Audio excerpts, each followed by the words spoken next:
আসসালামু আলাইকুম এভরিওয়ান।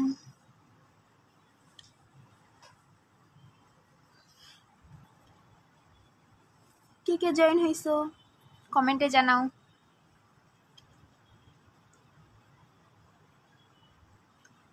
ক্লাসটা শেয়ার করো। আমাদের মেসেঞ্জার গ্রুপে লিংক দাও, এটার ক্লাসের লিংক মেসেঞ্জার গ্রুপে দাও আর গ্রুপে হচ্ছে শেয়ার করো।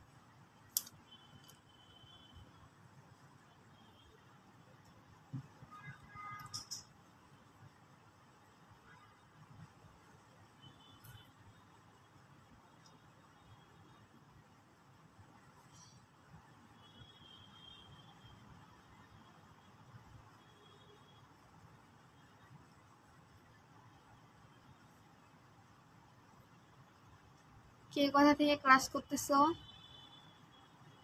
সেটা জানাও।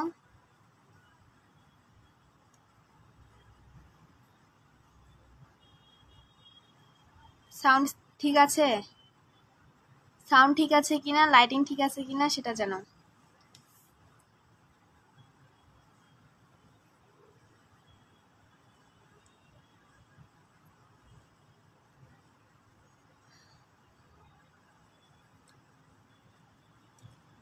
সবাইকে ওয়ালাইকুম আসসালাম।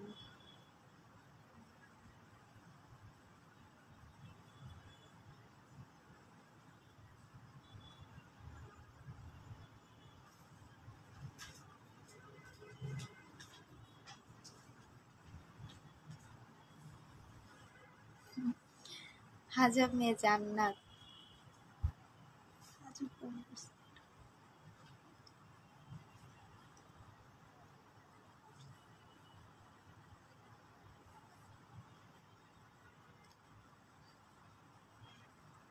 আচ্ছা, ফ্রেন্ডদের মেনশন দাও,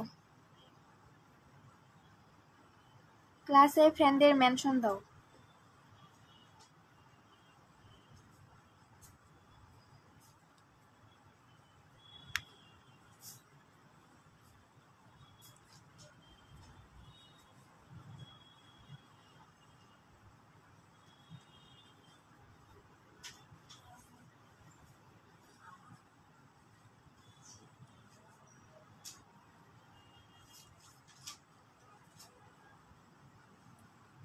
কে কোন কোর্সে পরীক্ষা দিবা?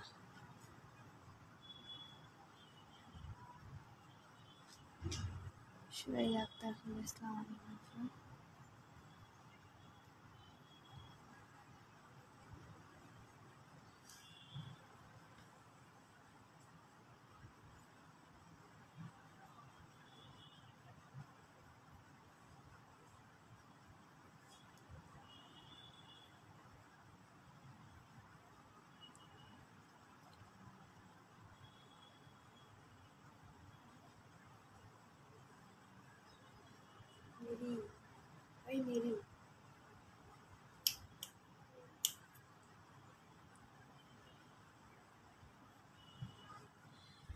আচ্ছা, তোমরা কে কোন জেলা থেকে ক্লাস করতেছো আর কোন কোর্সে পরীক্ষা দিবা সেগুলো কমেন্টে জানাও।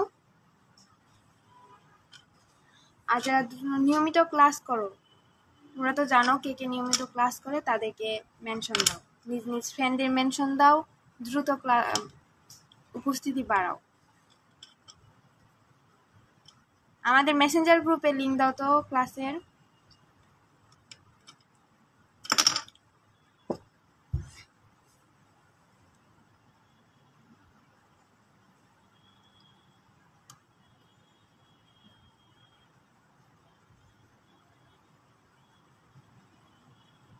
স্বপ্ননীল, সাউন্ড কম আপু।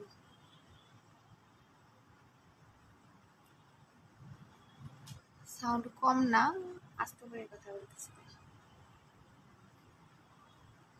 খাদিজা কবির, বিএসসি। তাওহীদ তালুকদার, লিখলেন বিএসসি নার্সিং।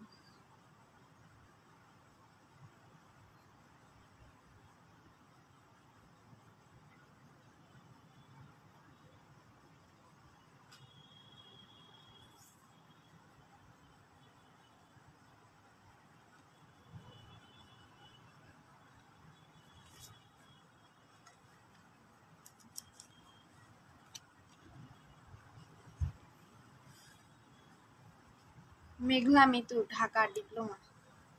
ঢাকায় আমিও আছি।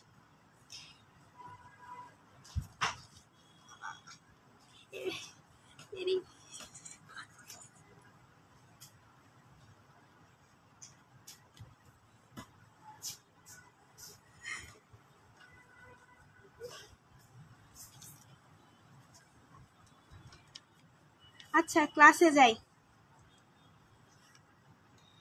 কালকে 5 পর্যন্ত সলভ করাইছিলাম, আজকে 6 নাম্বার। 6 নাম্বারের অ্যান্সার দাও তো কেউ, দেখি কে পারে। নিচের কোনটি যৌগিক রাশি? দীপন তীব্রতা, তাপমাত্রা, ভর, ক্ষমতা, কোনটা হবে?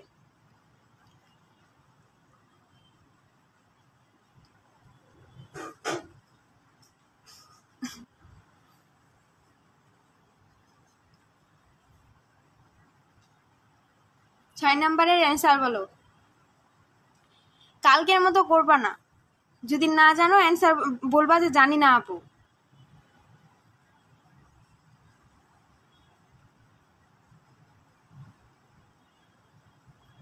ছয় নাম্বারের অ্যান্সার বলো। ক্ষমতা।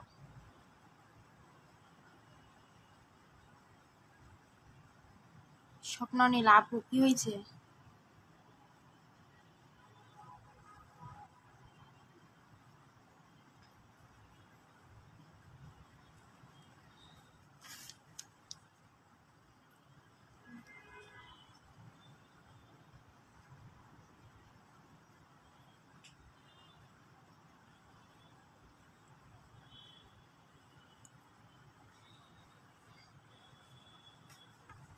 আচ্ছা, অনেকেই জানো অনেকেই জানো না।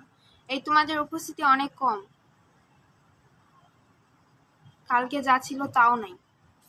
এত উপস্থিতি কম হলে আমি ক্লাস নেব না।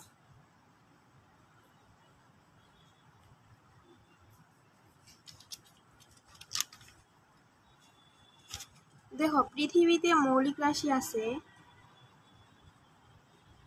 পৃথিবীতে মৌলিক রাশির সংখ্যা হচ্ছে, মৌলিক যে রাশিগুলো আছে, আগে বলি মৌলিক রাশি আর যৌগিক রাশির মধ্যে পার্থক্যটা কি। মৌলিক রাশি হচ্ছে যে রাশিকে ভাঙলে তুমি অন্য কোনো আর রাশি পাবা না, সেটাই হচ্ছে মৌলিক রাশি। আর যৌগিক রাশি হলো কি, এক বা একাধিক মৌলিক রাশির সমন্বয়ে যেটা গঠিত হয় সেটা হচ্ছে যৌগিক রাশি। ঠিক আছে, পৃথিবীতে মৌলিক রাশির সংখ্যা 7টা, 7টি। একটা হলো ভর,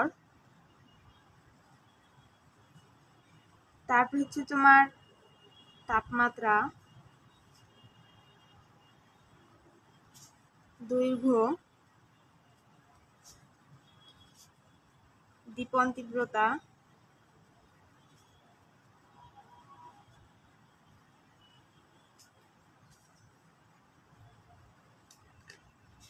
সময়,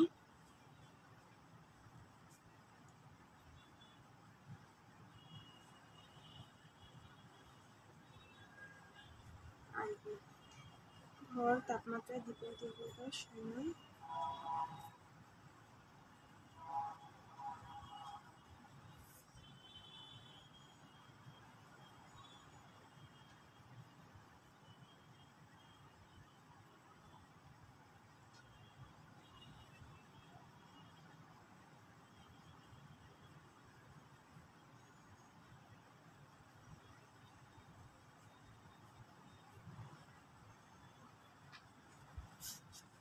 বিদ্যুৎ প্রবাহ,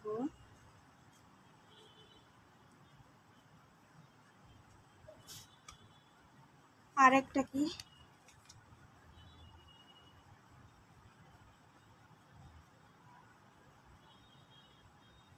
দেখো মৌলিক রাশি হচ্ছে 7টা।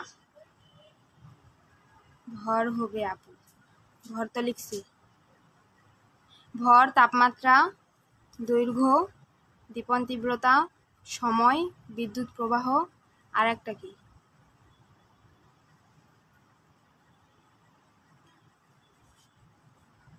আরেকটা মনে আসতেছে না, এটা আমি তোমাদের জানাই দেবো পরে। তো দেখো, নিচের কোনটি যৌগিক রাশি, এটা যদি পড়ে তাহলে তোমার 7টি যে মৌলিক যৌগিক রাশি কিন্তু অসংখ্য আছে, এটা মুখস্থ রাখতে পারবা না।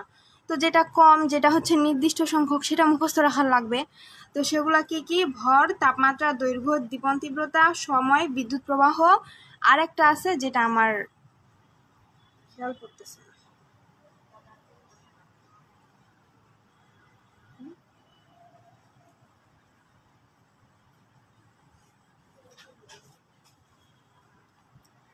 ঠিক আছে, তো এখন এখানে কোশ্চেনটা এভাবে হইতে পারে, নিচের কোনটি যৌগিক রাশি, 1 নাম্বার এইটা, আর একটা হচ্ছে নিচের কোনটি যৌগিক রাশির একক নির্দেশ করে। বুঝছো কোশ্চেনটা কিভাবে হইতে পারে? নিচের কোনটি যৌগিক রাশি?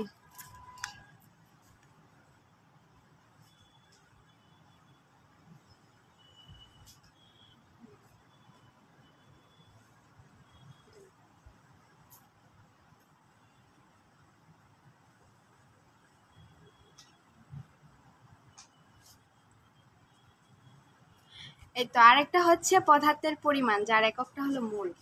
আরেকটা হচ্ছে কি?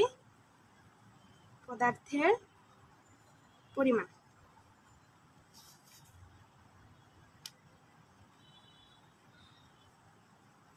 তো মৌলিক রাশি 7টা সবাই মুখস্থ রাখবা।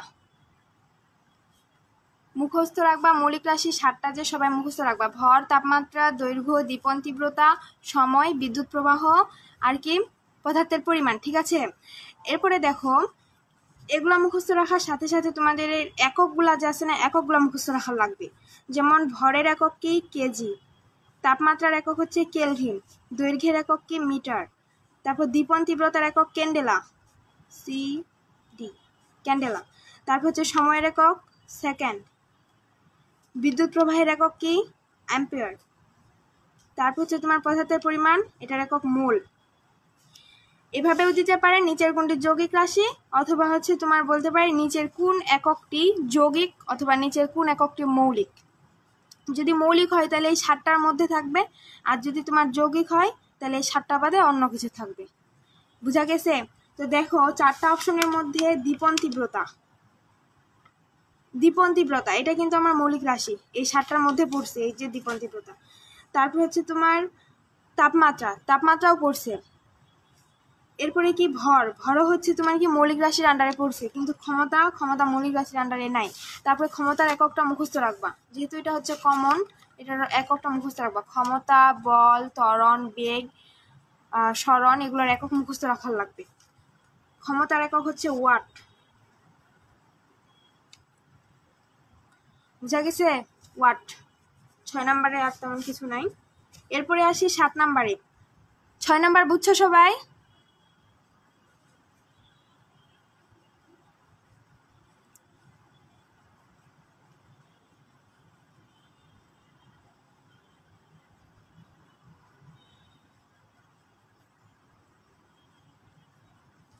ছয় নাম্বার সবাই বুঝছো?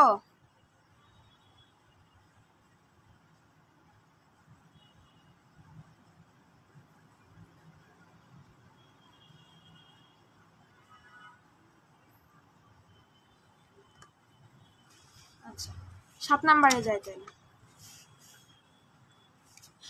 কি বলছে? কোন ধাতু স্বাভাবিক তাপমাত্রায় তরল থাকে? কোন ধাতু স্বাভাবিক তাপমাত্রায় তরল থাকে? ঠিক আছে, এখন দেখো স্বাভাবিক তাপমাত্রায় তরল থাকে, আমি এখানে ধাতুর কথা বলছি। তোমাদের এখানে কয়েকটা জিনিস দেখার লাগবে। 1 নাম্বার আমি বলছি ধাতু, তারপরে বলছি স্বাভাবিক তাপমাত্রা, এরপরে বলছি কি অবস্থা। মানে তোমার আগে চেনা লাগবে ধাতু কোনগুলা, তারপর হচ্ছে স্বাভাবিক তাপমাত্রাটা কত, আর তরল কি? তরল হচ্ছে একটা পদার্থের অবস্থা। ঠিক আছে, পদার্থের অবস্থা কয়টা বলো তো? একটা পদার্থ কয়টি অবস্থায় থাকতে পারে?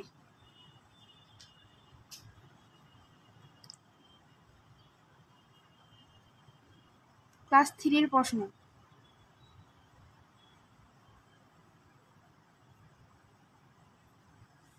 3 অবস্থায়: কঠিন, তরল, বায়বীয়।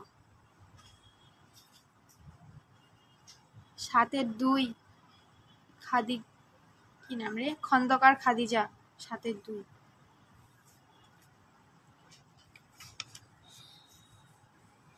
তাহলে দেখো পদার্থের অবস্থা বুঝলাম, পদার্থের অবস্থা 3টা। এরপরে আসি স্বাভাবিক তাপমাত্রা। স্বাভাবিক তাপমাত্রা হচ্ছে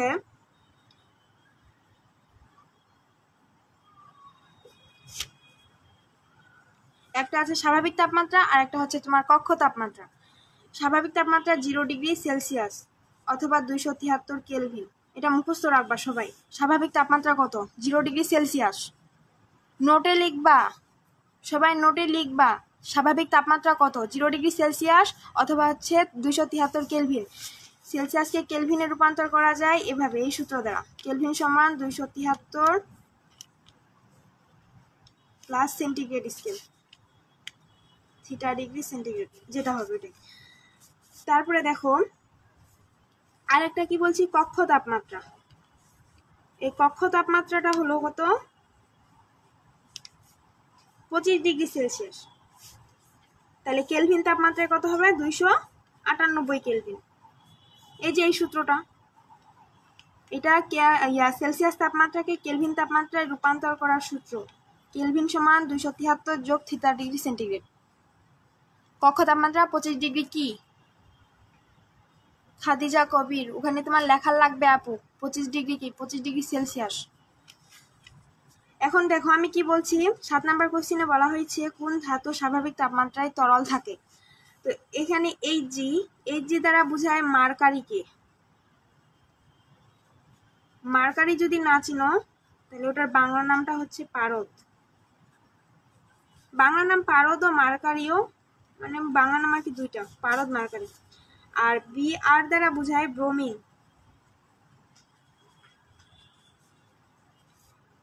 এন দ্বারা বোঝায় সোডিয়াম। আর এইচ দ্বারা হিলিয়াম। তোমাদের কয়েকটা কমন মৌলের সংকেতগুলা জানার লাগবে। মাঝে মাঝে এগুলো পরীক্ষায় আসে যে নিচের কোনটি সোডিয়ামের সংকেত কিংবা নিচের কোনটি ব্রোমিনের সংকেত। বুঝা গেছে? এখন দেখো তোমরা ধাতু আর অধাতু চিনবা কেমনি। ধাতু যেগুলো আছে ধাতুর লেটিন নামের শেষে আম থাকে, UM যুক্ত থাকে। ধাতুর যেগুলো ধাতুর ম্যাক্সিমাম ধাতুর লেটিন নামের সাথে আম যুক্ত থাকে, আর অধাতু যেগুলা সেগুলোর সাথে থাকে না। এই আম দ্বারা হচ্ছে পার্থক্য করতে পারো। যদি আম থাকে তাহলে সেটা হচ্ছে ধাতু, আর যদি না থাকে সেটা অধাতু। আর কয়েকটা 4টা ব্যতিক্রম আছে যেগুলো হচ্ছে তোমার ধাতু। তো দেখো এটা হচ্ছে মার্কারি। মার্কারির লেটিন নাম কি? হাইড্রার গাইরাম। আর ব্রোমিন হচ্ছে ব্রোমিনে, সোডিয়ামে ন্যাট্রিয়াম, আর হিলিয়াম তো হিলিয়ামই। তো তার মানে কি বোঝা যাচ্ছে, আমার ব্রোমিনটা আমার অধাতু। তো এটা আমার কি? ক্যান্সেল। আমার তো ধাতু বলছে, আমার এখানে ধাতু বলছে না, তো ব্রোমিন তো আমার অধাতু, তাহলে প্রথমে এটা আমার চলে গেল। এরপরে কি? হাইড্রার গাইরাম, আর হচ্ছে মার্কারি, সোডিয়াম, আর কি? হিলিয়াম। এগুলোর মধ্যে কোনটা হচ্ছে স্বাভাবিক তাপমাত্রায় তরল থাকে? এটা মুখস্থ রাখবা। মার্কারি যেটা আমরা পারদ আর কি, যেটা থার্মোমিটারে ব্যবহার করা হয়, সেটা হচ্ছে তোমার স্বাভাবিক তাপমাত্রায় থাকে। এই ধাতুটা, পারদ ধাতুটা স্বাভাবিক তাপমাত্রায় তরল থাকে। এটা মুখস্থ রাখতে হবে। শারমিন আক্তার জান্নাত, না এনে হবে কি? সোডিয়াম হবে না আপু, সোডিয়াম হবে না। এখন সোডিয়াম সম্পর্কে আরেকটা জানো, যদি এখানে বলতো নিচের কোন অধাতু স্বাভাবিক তাপমাত্রায় তরল, তাইলে কিন্তু ব্রোমিন অ্যান্সার হইতো। স্বাভাবিক তাপমাত্রায় তরল ধাতু হচ্ছে মার্কারি, স্বাভাবিক তাপমাত্রায় তরল অধাতু হচ্ছে ব্রোমিন। আর সোডিয়াম যেটা আছে, সোডিয়ামটা হচ্ছে সব থেকে নরম ধাতু। পর্যায় সারণী সব থেকে নরম ধাতু হচ্ছে সোডিয়াম। এটাকে ছুরি দ্বারা কাটা যায়, ছুরি বা কাঁচি দ্বারা কাটা যায় সোডিয়ামকে। আর সোডিয়াম রিলেটেড যত কিছু পাবা, প্রশ্ন পাবা, সবগুলাই মুখস্থ রাখবা। সোডিয়ামটা অনেক কমন, এটা মুখস্থ রাখতে হবে। সোডিয়ামের গলনাঙ্ক, সোডিয়ামের সংকেত, তারপর হচ্ছে তোমার সোডিয়াম কি ধরনের মৌল। বলো তো সোডিয়াম কি ধরনের ধাতু? ক্ষার ধাতু, না হচ্ছে মৃৎক্ষার ধাতু, না অম্ল ধাতু? ধাতু তো অম্ল হয় না, ধাতু ক্ষার হয় আর মৃৎক্ষার হয়।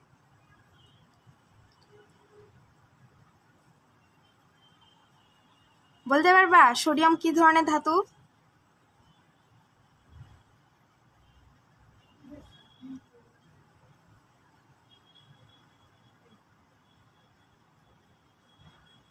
কি রে ভাই, পারবা কি না?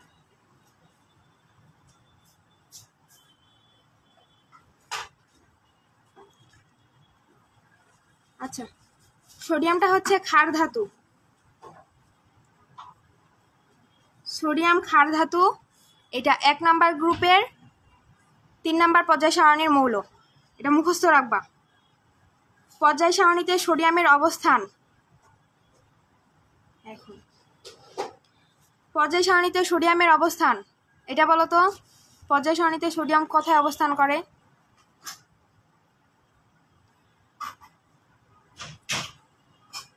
তুর্য আক্তার মৃৎক্ষার ধাতু।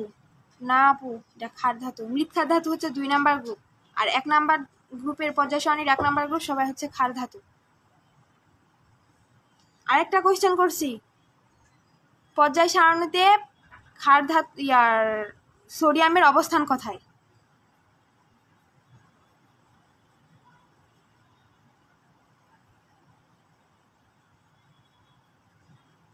শোনো, যদি কেউ বলে এই মৌলটার পর্যায় সারণীতে অবস্থান কোথায়, তাহলে তোমার গ্রুপও উল্লেখ করার লাগবে, তারপর পর্যায় উল্লেখ করার লাগবে।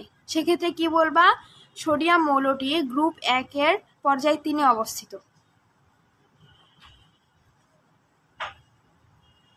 তাইলে হচ্ছে ওটা আইডেন্টিফাই করা যায়। গুড। তানিয়া আক্তার স্মৃতি কমেন্ট করছে গ্রুপ 1 পর্যায় 3, এভাবে হচ্ছে মেনশন করবা।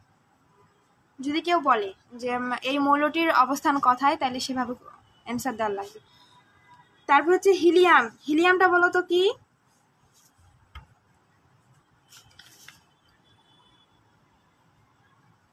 হিলিয়াম কি?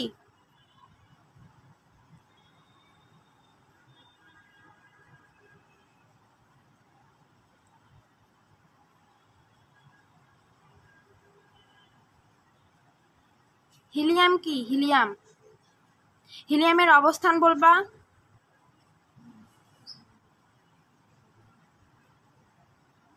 গ্রুপ 18 পর্যায় 1। ঠিক আছে। হিলিয়ামটা হচ্ছে নিষ্ক্রিয় গ্যাস, এটা আমি শুনতে চাচ্ছি। হিলিয়াম হলো নিষ্ক্রিয় গ্যাস। নিষ্ক্রিয় গ্যাসগুলা তোমরা কমপক্ষে পর্যায় সারণী যে আছে না, পর্যায় সারণীর 1 নাম্বার 2 নাম্বার আর তারপর হচ্ছে তোমার 15 থেকে 18 নাম্বার গ্রুপ, এগুলো হচ্ছে গ্রুপ ওয়াইজ মুখস্থ রাখবা। তানিয়া আক্তার স্মৃতি মৃৎক্ষার ধাতু। আমি মৃৎক্ষার ধাতুর কোনো কোয়েশ্চেন করি নাই রে আপু।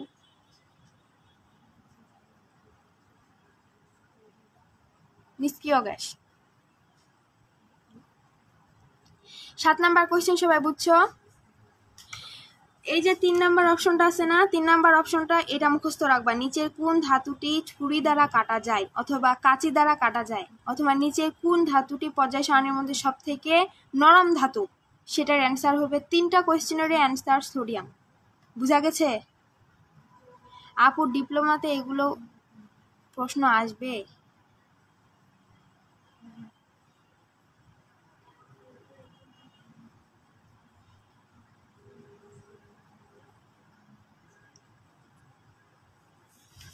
আমি তো এগুলো ডিপ্লোমার কোশ্চেনে নিয়ে আসছি আপু। মারিয়ানুর।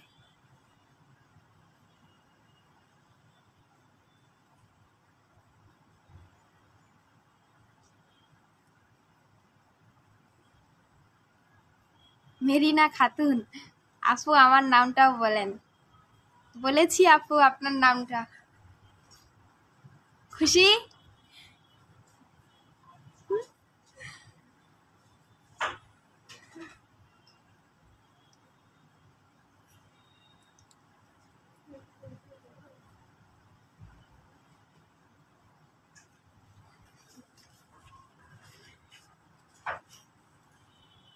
সবাই ক্লিয়ার হইছো? 7 নাম্বার।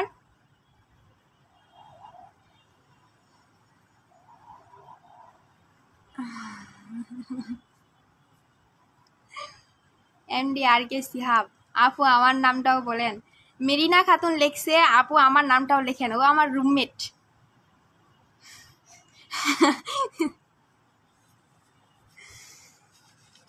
7 নাম্বার কি সবাই ক্লিয়ার হয়েছো?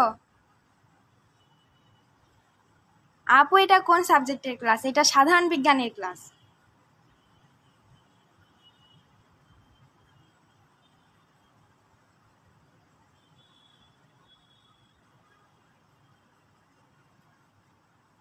স্বপ্ননীল, থ্যাংক ইউ আপু।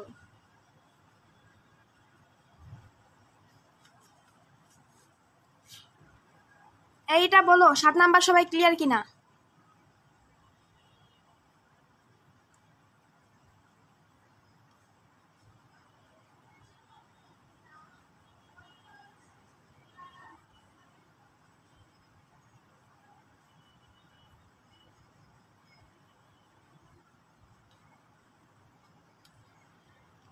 সাত নাম্বার সবাই ক্লিয়ার কিনা?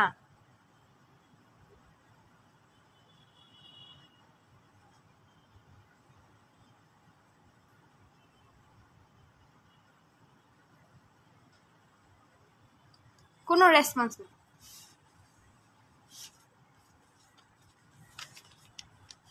ক্লিয়ার। আচ্ছা এবার 8 নাম্বারে আসি। পেনিসিলিনের আবিষ্কারক কে? 1 নাম্বার অপশনে আছে এই যে আবিষ্কারক আছে না, আমি এখানে তোমাদের অপশনগুলো মানে কোয়েশ্চেনগুলো এমনভাবে সাজাইছি, প্রত্যেকটা হচ্ছে এক একটা টপিকস।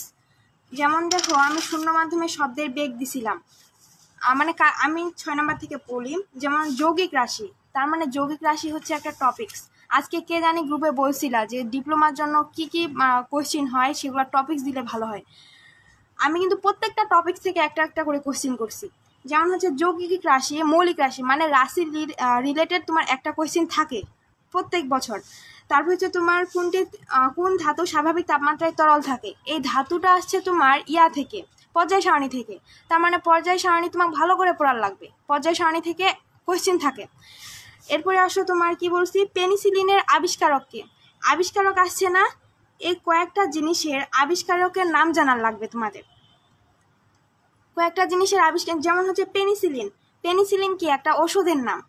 তো ওই নার্সিংয়ের পরীক্ষা দিবা কিংবা মেডিকেলের পরীক্ষা দিবা, এটা হচ্ছে কি রিলেটেড একটা, মানে আমরা কি চিকিৎসা রিলেটেড করব না, তেমনি চিকিৎসা রিলেটেড কোনো আবিষ্কারক যদি থাকে তাহলে সেটা মুখস্থ রাখতে হবে। এমনকি চিকিৎসা বিজ্ঞানে যদি কেউ নোবেল পুরস্কার পান বা কোনো পুরস্কার পান আর কি সাম্প্রতিকের জন্য, তাহলে সেটা আমাদের মুখস্থ রাখতে হবে। বুঝাইতে পারছি? তো পেনিসিলিন এখানে আবিষ্কারক আছে না, তো ডিপ্লোমার জন্য তোমাদের এটা আরেকটা, ডিপ্লোমা না, শুধু ডিপ্লোমা না, বিএসসি সবারই জন্য আরেকটা টপিক হচ্ছে আবিষ্কারক। কয়েকজন আবিষ্কারকের নাম আমাদের মুখস্থ করতে হবে।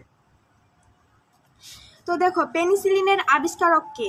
পিয়ারে কুরি, ফ্লেমিং, নাকি হচ্ছে তোমার মাদাম কুরি, নাকি রন্টজেন? পিয়ারে কুরি আর মাদাম কুরি এরা দুইজন স্বামী স্ত্রী। এরা আবিষ্কার করেছিল তোমার কি রেডিয়ামের আবিষ্কারক। তারপর রন্টজেন যে আছে, রন্টজেন আবিষ্কার করেন হচ্ছে তোমার এক্স রে। দেখো এক্স রে কিন্তু চিকিৎসা সম্পর্কিত একটা ইনস্ট্রুমেন্ট, বুঝা গেছে? তো এটা কি, এটা তোমার মুখস্থ রাখার লাগবে না এক্স রের আবিষ্কারককে, যেহেতু চিকিৎসা রিলেটেড।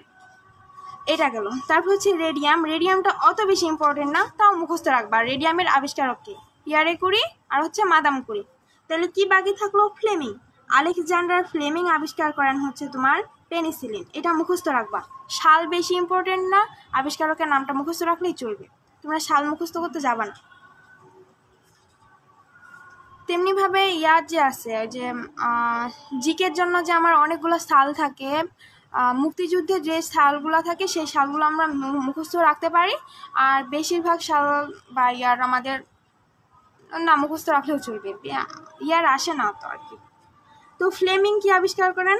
পেনিসিলিন আবিষ্কার করেন হচ্ছে ফ্লেমিং।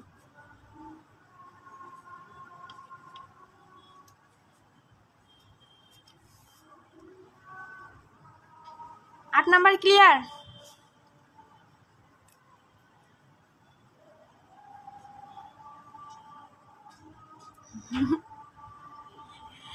আইরিন আক্তার রাখি, আপু আপনার ক্লাস অনেক ভালো লাগে, প্রতিদিন এমন ক্লাস চাই। অবশ্যই পাবেন আপু, আমাদের পেড কোর্সে এনরোল করেন।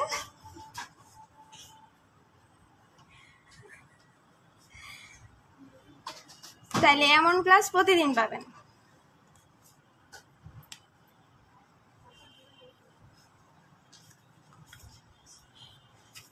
নয় নাম্বারে যাই।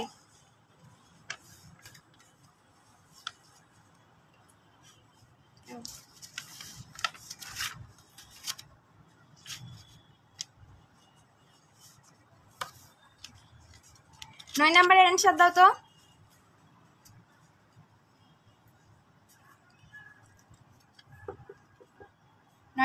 অ্যান্সার দাও। ভারী পানির সংকেত কোনটি?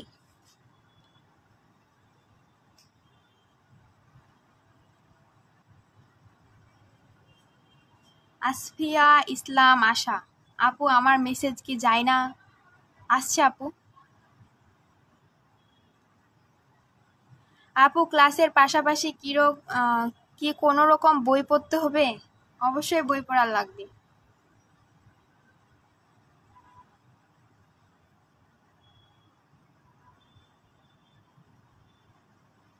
তুর্য আক্তার, এত সাল মুখস্থ করতে যাইও না আপু। শেষ পর্যায়ে যেগুলা মনে রাখার লাগবে সেগুলাই ভুলে যাবে। D2O। আচ্ছা বলো তো D2O এর রাসায়নিক নাম কি?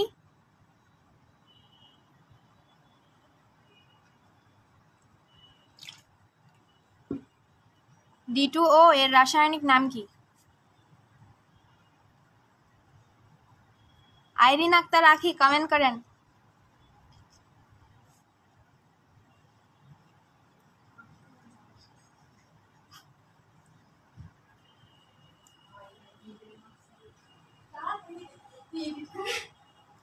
আপু বইয়ের নামটা যদি বলে দিতেন খুবই উপকার হতো। দেখো নার্সিং এর জন্য নির্দিষ্ট কোনো বই নাই, তোমার বোর্ড বইগুলো পড়ার লাগবে।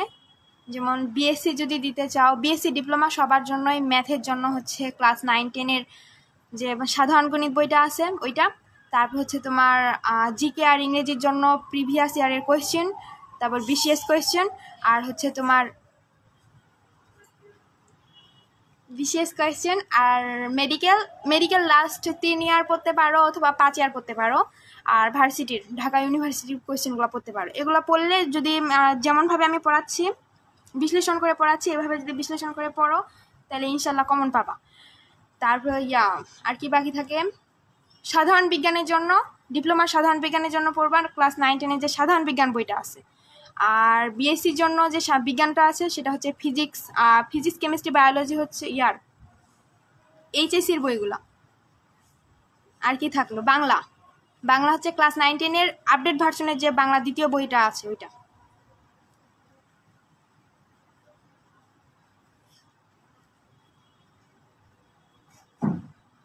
জাহেদুল ইসলাম বাবু, বুঝছো? Deuterium oxide, Marina Khatun, thank you comment করার জন্য।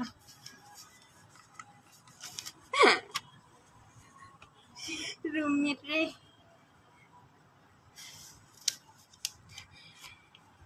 এবার বলো ডিউটেরিয়াম কার আইসোটোপ? ডিউটেরিয়াম কার আইসোটোপ? কোন মৌলের আইসোটোপ ডিউটেরিয়াম?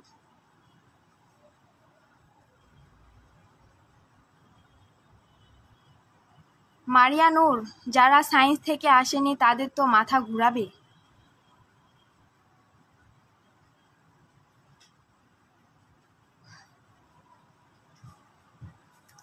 এখন একটু তো কষ্ট হবেই মারিয়া নূর, এটা মানে নেওয়া লাগবে। হাইড্রোজেনের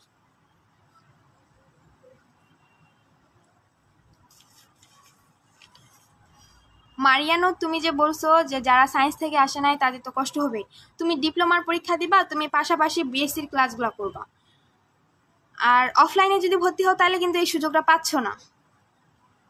তুমি আমাদের অনলাইন কোর্সে ভর্তি হও, আমাদের বিএসসির ক্লাসগুলো পাবা, তারপর হচ্ছে তোমার যে ডিপ্লোমার জন্য যে ক্লাসগুলো আছে সেগুলোও পাবা। তাইলে কি হয়, তুমি ক্লাসগুলো করবা আর পিডিএফ পড়বা, তাইলেই হয়ে যাবে জন্য ডিপ্লোমার জন্য। আর বিএসসির জন্য একটু ডিটেলসে পড়া লাগবে। আর আগামীকালকে আমি ক্লাস নিব না, তারপরের দিন পরশু দিন হচ্ছে তানভীর ভাইয়া ক্লাস নেবে। অবশ্যই তানভীর ভাইয়া ক্লাস করবা। যারা প্রথমে ক্লাস করছো, তানভীর ভাইয়ার প্রথম ক্লাসটা করছো, তারা জানো ভাইয়া কেমন পড়াই। আর 1.5 ঘন্টার ক্লাস নিছিল, তোমরা অনেকে রিভিউ দিছো, ক্লাসে কোনো বিরক্ত লাগে নাই। অবশ্যই ক্লাসটা করবা আর সর্বোচ্চ সংখ্যক উপস্থিতি থাকার করবা, ট্রাই করবা, ঠিক আছে? তো দেখো ভারী পানির সংকেত কি? ভারী পানির সংকেত হচ্ছে, তোমরা অনেকেই কমেন্ট করছো D2O, সেটাই হচ্ছে রাইট অ্যান্সার। এটার নাম হলো ডিউটেরিয়াম অক্সাইড। Deuterium oxide. এখন ডিউটেরিয়াম যে আছে, ডিউটেরিয়াম হচ্ছে হাইড্রোজেনের আইসোটোপ। হাইড্রোজেনের আইসোটোপ নিয়ে কথাটা যেহেতু আসছে, তোমার জানার লাগবে হাইড্রোজেনের আইসোটোপ কয়টি। হাইড্রোজেনের আইসোটোপ হচ্ছে 3টি, একটা প্রোটিয়াম,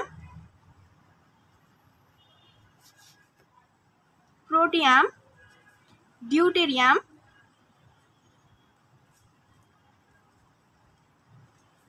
আর হচ্ছে টিট্রিয়াম।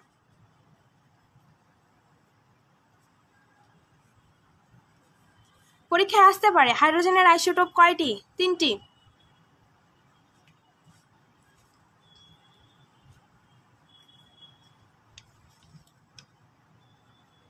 হাফসা অরিন ইরা, নিউরন বই কেমন হবে নার্সিং এর জন্য আপু? আমি কোনো গাইড বই ফলো করি নাই, যার কারণে বলতে পারতেছি না যে কেমন হবে। আমি মেইন বইগুলোই পড়ছিলাম, আর ভাইয়ার ক্লাস করছিলাম, পিডিএফ দিছিল, পিডিএফ পড়ছি।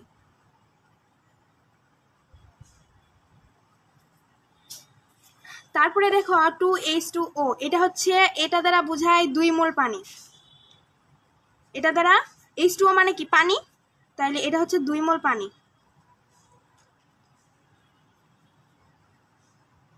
2 মোল পানি। আর H2O2, বলো তো এটা কার সংকেত? H2O2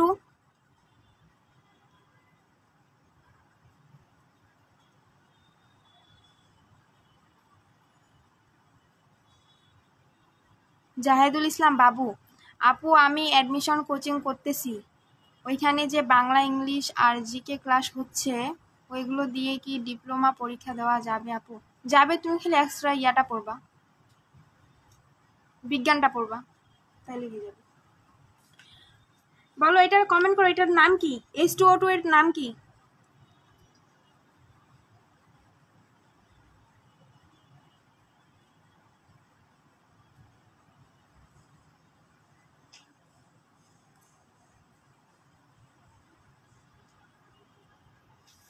H2O2 এর নাম কি জানো কি না?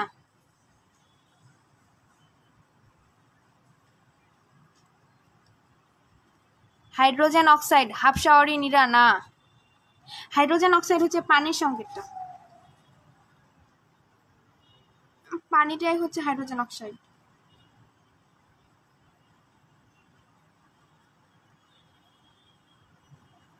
এটা হলো হাইড্রোজেন পার অক্সাইড।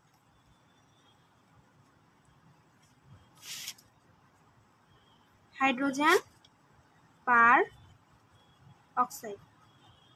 ক্লাসে নোট করবা অবশ্যই, ক্লাসে নোট করে আজকে যেমন গ্রুপে পোস্ট করছো তেমনি ভাবে গ্রুপে পোস্ট করবা, রিভিউ দিবা।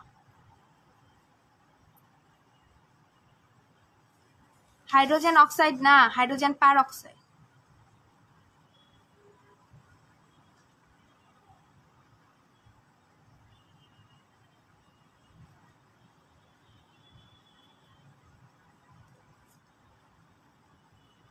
আপু ছেলেরা কি ডিপ্লোমা করতে পারে?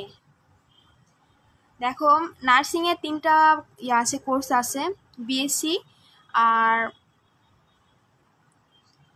BSc diploma midwifery. বিএসসি আর ডিপ্লোমাতে ছেলেরা দিতে পারে, মিডওয়াইফারিতে দিতে পারে না। মিডওয়াইফারি কেবল মেয়েদের জন্য, বিএসসি শুধুমাত্র সায়েন্সের স্টুডেন্টদের জন্য, আর ডিপ্লোমা হচ্ছে সবাই দিতে পারে, মিডওয়াইফারিও সবাই দিতে পারে, কিন্তু ছেলেরা দিতে পারে না। 9 নাম্বার সবাই ক্লিয়ার?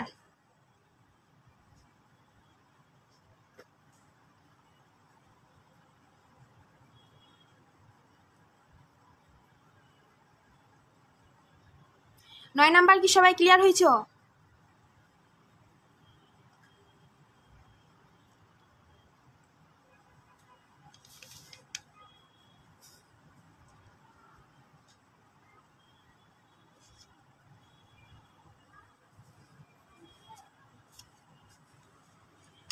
এই 9 নাম্বার সবাই ক্লিয়ার?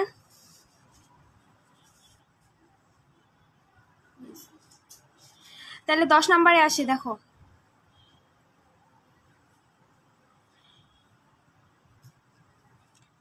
সবাই নোট করবা, ক্লাসে নোট করবা সবাই।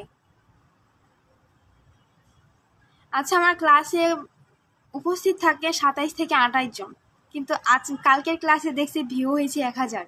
এরা কি করে, রেকর্ড ক্লাস করে?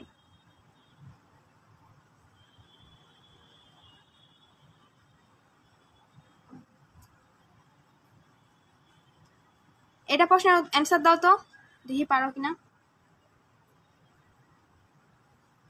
দ্রুত কমেন্ট করো। কোন বস্তু সমস্ত আলো শোষণ করলে, কোন বস্তু সমস্ত আলো শোষণ করলে তাকে কেমন দেখায়?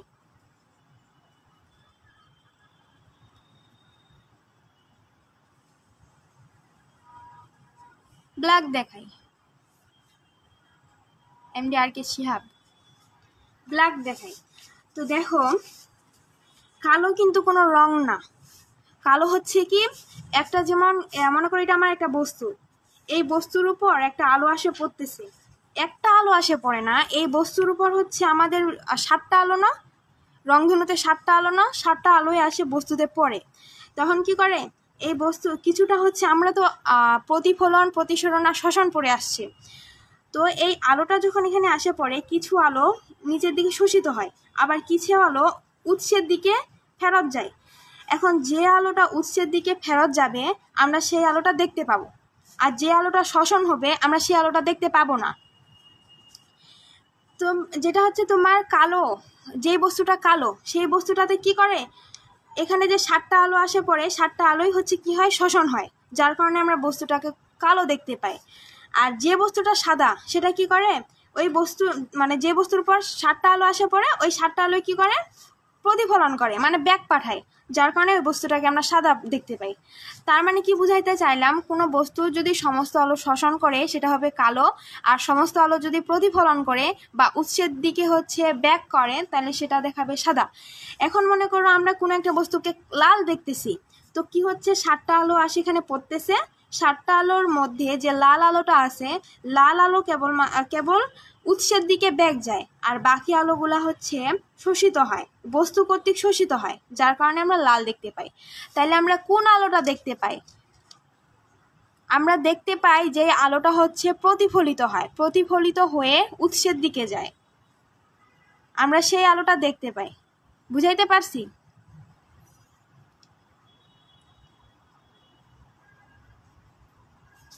তাহলে 10 নম্বরের অ্যান্সার কি হবে, কালো হবে।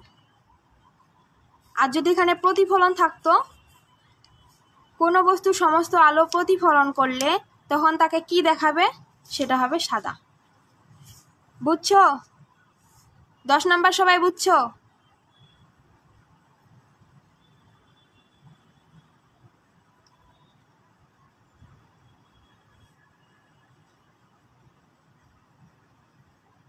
দশ নাম্বার সবাই বুঝছো?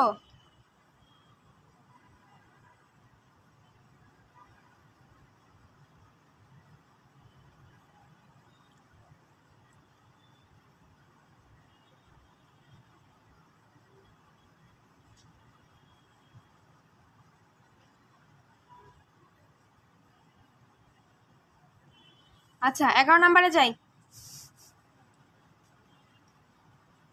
আর পরশুদিন ভাইয়ার ক্লাস অবশ্যই করবা।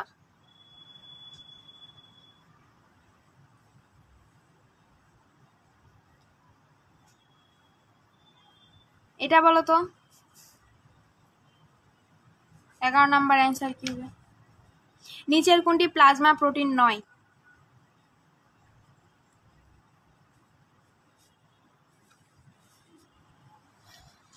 দেখো, প্লাজমা প্রোটিন, প্লাজমা প্রোটিনটা হচ্ছে কি, আমাদের যে রক্ত আছে না, এই রক্তের 2টা অংশ। সবকিছু বুঝো, বেসিক থেকে বুঝাচ্ছি, বুঝার ট্রাই করো। রক্তের হচ্ছে 2টা অংশ, একটা রক্ত কণিকা, রক্ত কণিকা, আর হচ্ছে কি রক্তরস। এখন এই রক্তরসের ইংরেজি যে নামটা সেটা হচ্ছে প্লাজমা, ঠিক আছে? এখন রক্ত কণিকা, এটা পরীক্ষায় আসতে পারে, রক্ত কণিকার পরিমাণ কত, মানে পার্সেন্টেজ কত। তাহলে এটা কিভাবে মুখস্থ রাখবা, দেখো, রক্ত কণিকার নামটা বড় না, 2টা মিলে কিন্তু 100%, ঠিক আছে? তো তোমরা আগে মুখস্থ রাখবা 45% আর 55%। রক্ত কণিকার নামটা বড়, এর কাজ হচ্ছে ছোট। তার মানে এটা 45%। আর রক্তরস হচ্ছে নামটা ছোট, এর কাজ হবে বড়, এটা হচ্ছে 55%। রক্তের দুইটা অংশ, এটা লিখবা, এটা হচ্ছে নোটে লিখবা। রক্তের দুইটা অংশ, রক্তকণিকা আর রক্তরস। রক্তকণিকা হচ্ছে রক্তকণিকার পরিমাণ 45% আর রক্তরসের পরিমাণ 55%। ঠিক আছে, এরপরে আসো রক্তরসে যে প্রোটিনগুলা থাকে, এই রক্তরসে যে প্রোটিনগুলা থাকে, এই প্রোটিনগুলাই হচ্ছে তোমার প্লাজমা প্রোটিন। ঠিক আছে, রক্তরসের ইংরেজি নাম প্লাজমা না? প্লাজমায় যে প্রোটিনগুলো উপস্থিত থাকে সেটা হচ্ছে প্লাজমা প্রোটিন। এখন প্লাজমা প্রোটিন মুখস্থ রাখার জন্য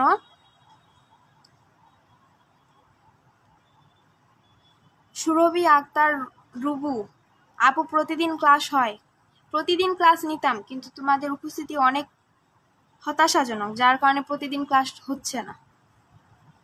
তবে কালকেও নিচ্ছি, আজকেও নিচ্ছি, পরশুদিন ভাইয়া নিবে, কালকে গ্যাপ যাবে।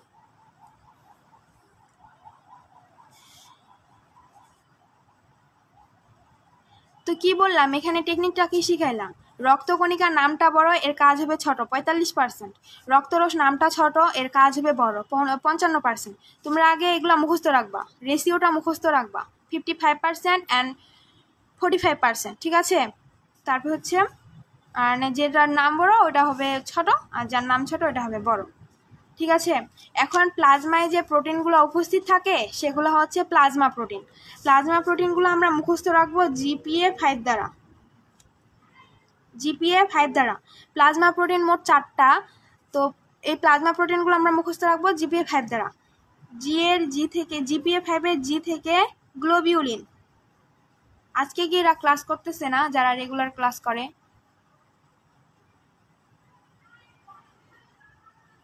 স্বপ্ননীল, কাজী ইয়াসমিন ক্লাস করতেছে না আজকে? তোমাদের কোনো কমেন্টে পাচ্ছি না। গ্লোবিউলিন। তারপর পি থেকে প্রোথ্রম্বিন,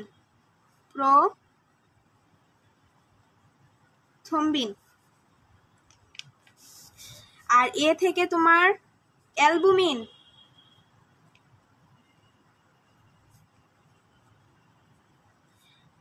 থেকে ফাইব্রিনোজেন, অনেকের জানা আছে দেখতেছি, ফাইব্রিনোজেন। 4টা নাম মুখস্থ রাখবা, যেমন বলতে পারে নিচের কোনটি প্লাজমা প্রোটিন নয়, অথবা নিচের কোনটি প্লাজমা প্রোটিন। যদি বলে নিচের কোনটি প্লাজমা প্রোটিন তাহলে 4টার মধ্যে যে কোনো একটা থাকবে, আর যদি বলে নিচের কোনটি প্লাজমা প্রোটিন নয় তাহলে 3টা থাকবে আর একটা অন্য অপশন থাকবে। ঠিক আছে, দেখো এখন দেখো 11 নম্বর ইয়াগুলো অপশনগুলো দেখো, গ্লোবিউলিন, প্রোথ্রম্বিন, অ্যালবুমিন, হেপারিন। ঠিক আছে,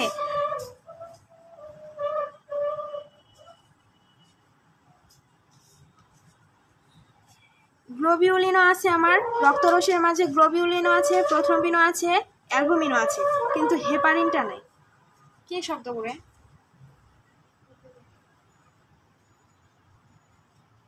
বাইরে।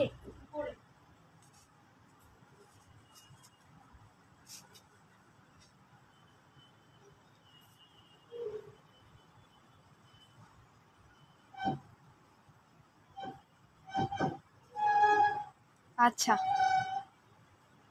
ক্লাস করতেছো, মনোযোগ সহকারে ক্লাস করো, গ্রুপে নোট শেয়ার করবা। এরপরে আর কি থাকলো বাকি আমার? হেপারিন। এখন হেপারিনের একটা বিশেষত্ব আছে, এই হেপারিনটা আমাদের যদি কোথাও কেটে যায় তাহলে সেটা কি করে, রক্তটা বন্ধ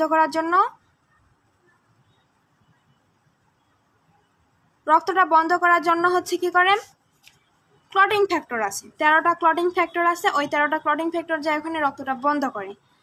ঠিক আছে, কিন্তু এই হেপারিন যে আছে, হেপারিনটা হচ্ছে রক্ত বন্ধ হতে দেয় না।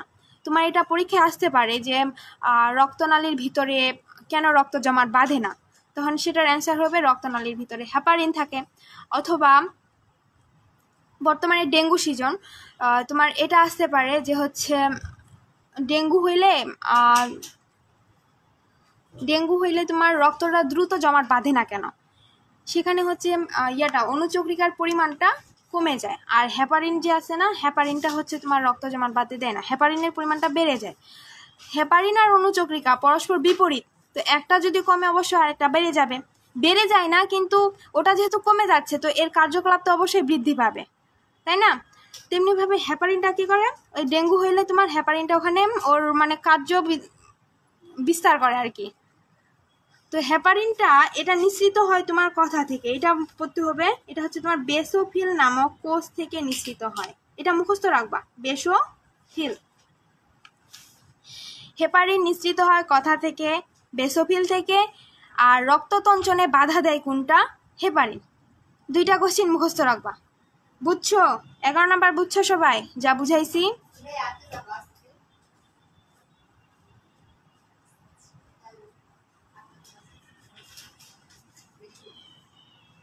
এগারো নাম্বার বুঝছো?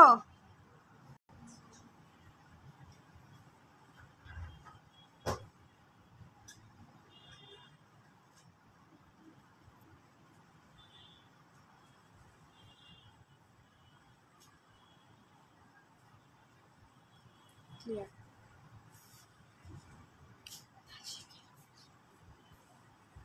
কাজী ইয়াসমিন জি আপু বুঝছে। এই কারো সমস্যা আছে 11 নাম্বারে?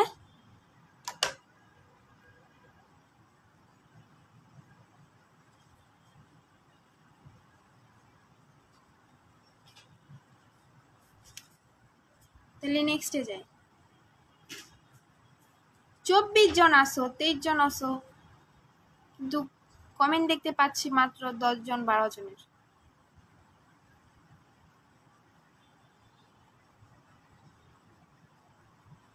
আপু হেপারিনটা একটু রিপিট করেন। আচ্ছা, 11 নাম্বার কোয়েশ্চেনটা ছিল প্লাজমা প্রোটিন 9 নিচের কোনটি?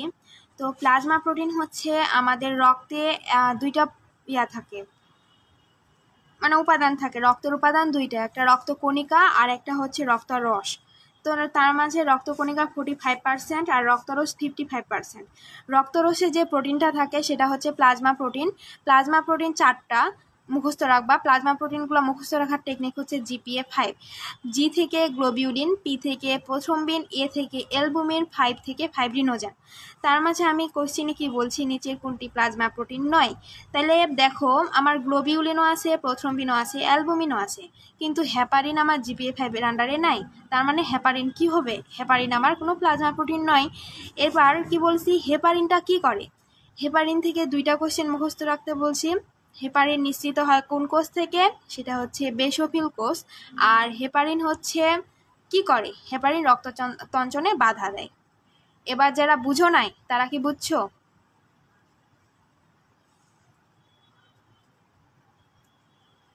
সিদরাতুল মুনতাহা না আপু বুঝি নাই, এবার বুঝছো? যারা কমেন্ট করছিলা যে আপু বুঝতে পারি নাই তারা বুঝতে পারছো? আচ্ছা 12 নাম্বার কমেন্ট করো তো, 12 নাম্বারের অ্যান্সার কি হবে? 12 নাম্বার কমেন্ট করো, আর আগেরটা বুঝছো কিনা ওইটাও কমেন্ট করে জানাও যে বুঝছো কিনা।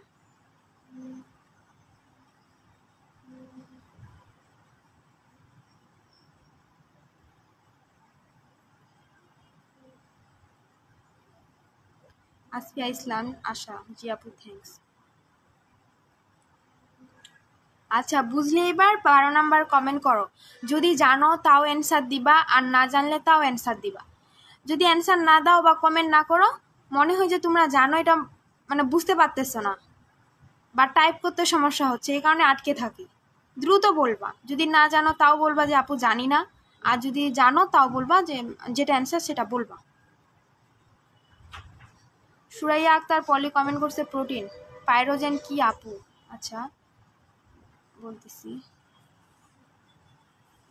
জানি না।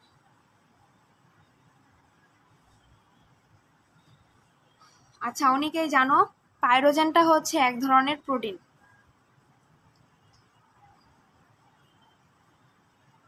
তো দেখো পাইরোজেন হচ্ছে এক ধরনের প্রোটিন। আমাদের যে জ্বর হয়,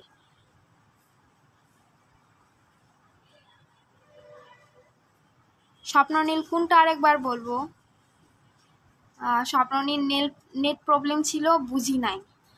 তুমি এটা একটু ক্লাস তো রেকর্ড থাকবে, আরেকবার বুঝে নিও, কারণ 1 ঘন্টা হয়ে গেছে, আরো 3টা কোয়েশ্চেন আছে। ওইখান থেকে প্লাজমা প্রোটিন মনে রাখার টেকনিকটা দেখাইছি, জিপিএ 5 দ্বারা মুখস্থ রাখবা। আর হচ্ছে কি হেপারিন কি বলছি, হেপারিনটা কথা থেকে নিঃসৃত হয় বেসোফিল থেকে, আর হেপারিনটা রক্ততঞ্চনে বাধা দেয়, এটাই। তো দেখো পাইরোজেনটা হচ্ছে প্রোটিন জাতীয় পদার্থ, এটা মুখস্থ রাখতে হবে, পাইরোজেন প্রোটিন জাতীয় পদার্থ, এইটা অ্যান্সার। এখন পাইরোজেন কি? পাইরোজেন 1 নাম্বার, এটা হচ্ছে প্রোটিন, কিন্তু পাইরোজেনের কারণে কি হয় এটা আমাদের জানার লাগবে।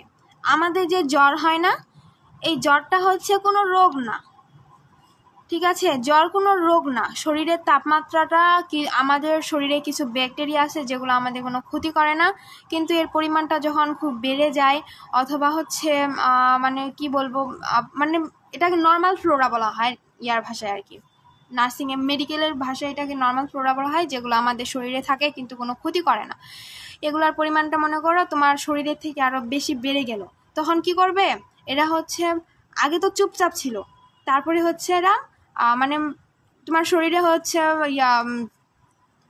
রোগ সৃষ্টি করবে, তখন থেকে কি হবে, তোমার শরীরের তাপমাত্রা যেটা আছে সেই তাপমাত্রাটা বেড়ে যাবে, এই তাপমাত্রাটা বেড়ে যায়, ওইটাই হচ্ছে তোমার পাইরোজেন। মানে পাইরোজেন হচ্ছে একটা প্রোটিন জাতীয় পদার্থ, যার কারণে শরীরের তাপমাত্রা বেড়ে যায়, আর এই তাপমাত্রা বেড়ে যাওয়াকে আমরা জ্বর বলি। বুঝছো পাইরোজেন কি?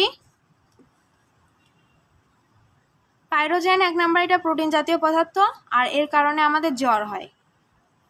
2টা কোয়েশ্চেন মুখস্থ রাখবা, নিচের কোনটির কারণে মানুষের জ্বর হয়, ওটা হচ্ছে পাইরোজেন নামক পদার্থের কারণে, আর পাইরোজেন হচ্ছে একটা প্রোটিন জাতীয় পদার্থ।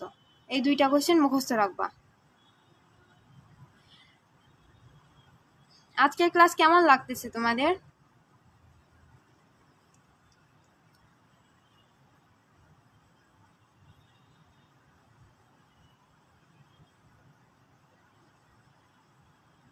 বারো নাম্বার বুঝছো সবাই?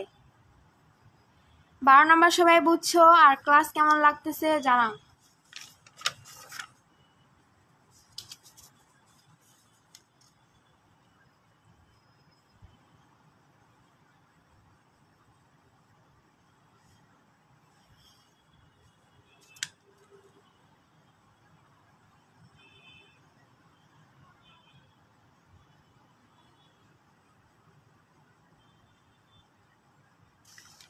আচ্ছা 12 নাম্বারটা আবার বলবো।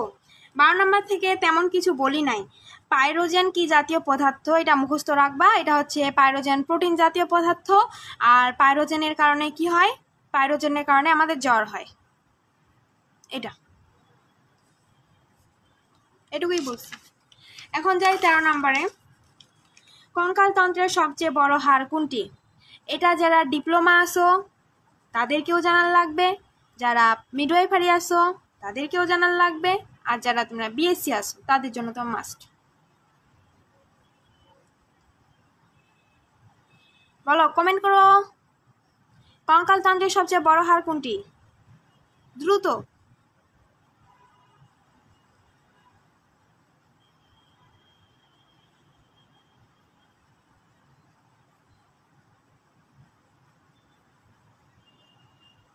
আজকে তোমাদের উপস্থিতি এমন কেন?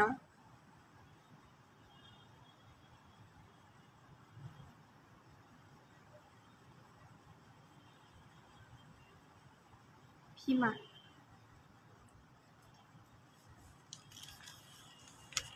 দেখো এখান থেকে 2টা কোশ্চেন হইতে পারে। কঙ্কালতন্ত্রের সবচেয়ে বড় হাড় কোনটি বা বড় অস্থি কোনটি? হাড়ের আরেকটা নাম হচ্ছে তোমার অস্থি, হাড়ের আরেকটা নাম অস্থি, এটা মুখস্থ রাখবা। কঙ্কালতন্ত্রের সবচেয়ে বড় হাড় কোনটি আর অস্থি কোনটি, সেটা হচ্ছে ফিমার। যদি এটা বলে তাহলে একেবারে ফিমার অ্যান্সার হবে। আবার যদি বলে, মনে করো বললো যে তোমার ঊর্ধ্ববাহুর সব থেকে, কঙ্কালতন্ত্রের ঊর্ধ্ববাহুর সব থেকে বড় হাড় কোনটি? ঊর্ধ্ববাহু নিম্নবাহু।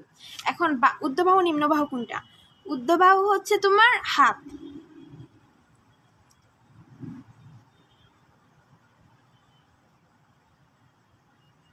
ঊর্ধ্ববাহু হচ্ছে হাত, আর নিম্নবাহু হচ্ছে তোমার পা।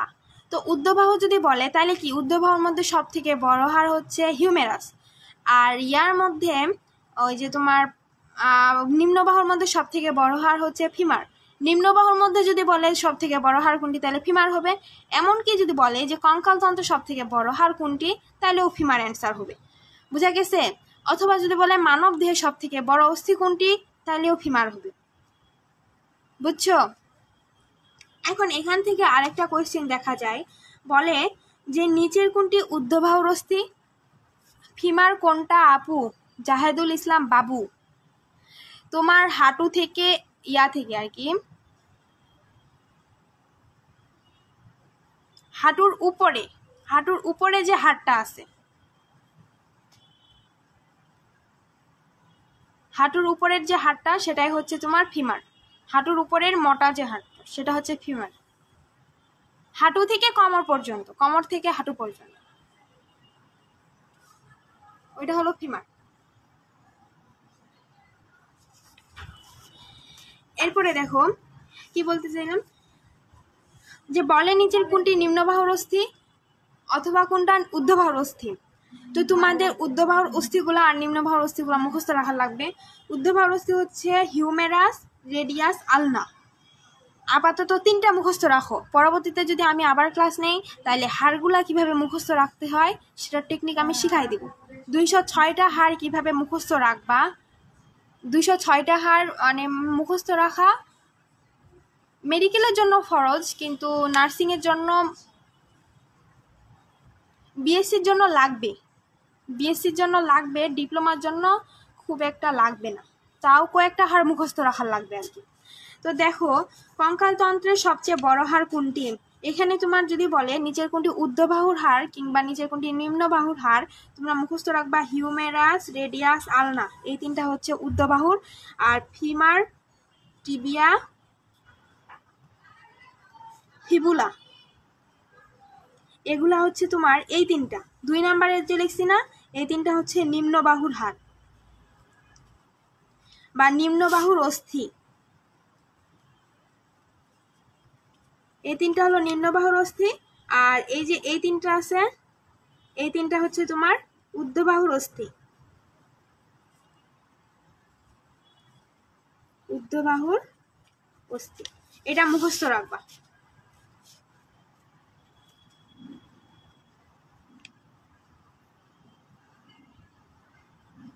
মুখস্থ আছে আপু, মুখস্থ থাকলে ভালো। এরপরে আসো লাস্ট কোয়েশ্চেনে, লাস্ট না, লাস্টের আগের কোয়েশ্চেন। মানব দেহের কোন অস্থিতে ডেলওয়ের রিজ বিদ্যমান?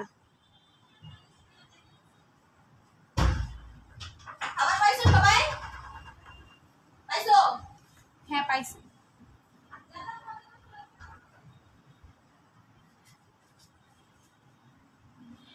দেখো মানব দেহের কোন অস্থিতে ডেলওয়ের রিজ বিদ্যমান, এটা এখান থেকে 2টা অস্থি মুখস্থ রাখা লাগবে, কারণ ডেলওয়ের রিজ যেটা আছে না, ডেলওয়ের রিজ আর হচ্ছে গ্লুটিমিয়াস ম্যাক্সিমাস, একটু মুখস্থ রাখবা কষ্ট করে। নাম 2টা উল্টাপাল্টা, মানে একটু কষ্ট কর, তাও মুখস্থ রাখবা। গ্লুটিয়াস ম্যাক্সিমাস, কারণ এই 2টা ইনজেকশনের সাথে সম্পর্কিত, তো এ কারণে ম্যাক্সিমাস। মানে ডেলওয়ের রিজ হচ্ছে কোনটা, আমরা যখন ছোট ছিলাম, ঠিক আছে, আমরা যখন ছোট ছিলাম তখন আমাদের টিকা দিছে না, আমাদের টিকা দিছে না 1 মাস পর, তারপর হচ্ছে তোমার 9 মাস পর মামসের টিকা, এগুলা টিকাগুলা দিছে না। এই টিকাগুলা যে আমাদের হাতের যে পেশিটাতে দিয়েছে সেটা হচ্ছে ডেলওয়ের রিজ। আরেকটা টিকা দেওয়া হয়েছে পায়ের পেশিতে দেওয়া হয়েছে, বুঝছো, ফিমারের ওইখানে তোমার পায়ের পেশিতে, মানে কোমরের ওখানে আর কি দেওয়া হয়েছে, সেটা হচ্ছে কি গ্লুটিয়াস ম্যাক্সিমাস। এই 2টা পেশির নাম মুখস্থ রাখবা। মুখস্থ রাখতে বলতেছি এ কারণেই, কারণ এই 2টা হচ্ছে ডেলওয়েজ বলতে আপু, এই তো বলতেছি, এই 2টা হচ্ছে পেশি, ডেলওয়ের রিজ আর গ্লুটিয়াস ম্যাক্সিমাস, এই 2টা পেশি। এই পেশি 2টা আমি তোমাদের এ কারণে মুখস্থ রাখতে বলতেছি, কারণ এই পেশি 2টাতে ইনজেকশন দেওয়া হয়। আমাদের ছোটবেলায় এই 2টা পেশিতে ইনজেকশন দেওয়া হয়েছে, টিকা দেওয়া হয়েছে, ঠিক আছে। নার্সিং মানে কি ইনজেকশন দেওয়া, তো সে কারণে কি করবা, পেশি দুইটার নাম মুখস্থ রাখবা। এখন ডেলটয়েড রিজটা হচ্ছে তোমার থাকে হিউমেরাসে, ডেলটয়েড রিজ থাকে হিউমেরাসে, এটা হচ্ছে হিউমেরাসে থাকে। আর গ্লুটিয়াস ম্যাক্সিমাসটা থাকে তোমার ফিমারে। বুঝছেন? সবাই বুঝছো?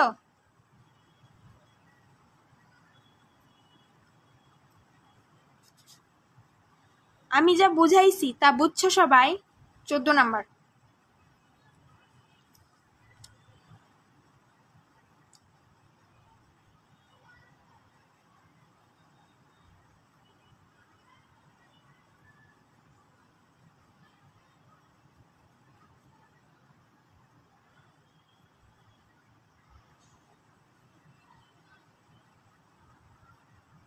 চোদ্দ নাম্বার সবাই বুঝছো? প্রশ্নের বাড়তি যে কথাগুলা বলছি সেগুলা বুঝছো সবাই? কমেন্ট করো, দ্রুত কমেন্ট করো।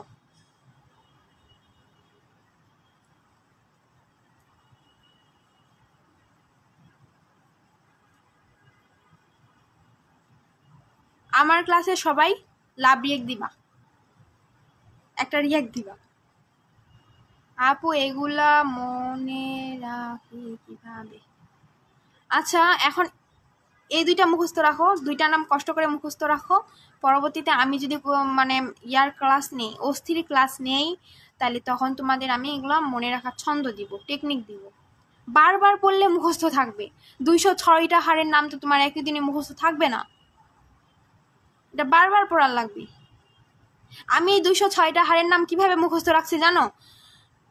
আমি কি করতাম, প্রাইভেট যদি যাইতাম তাইলে 206টা হাড়ের নাম মানে বলতে বলতে যাইতাম গাড়িতে, কিংবা মনে করো কোথাও যাইতাম, মানে কয়েকদিন এটা হচ্ছে যেমন কালেমা পড়ে না মানুষ, কালেমা পড়ে না, আমি এরকম হচ্ছে হাড়গুলোর নাম মুখস্থ মানে পড়তাম, যার কারণে আমার এখনো মুখস্থ আছে। অ্যাডমিশন টাইমে পড়ছি, অ্যাডমিশন না এইচএসসিতে পড়ছি, এখনো মুখস্থ আছে 206টা হাড়ের নাম।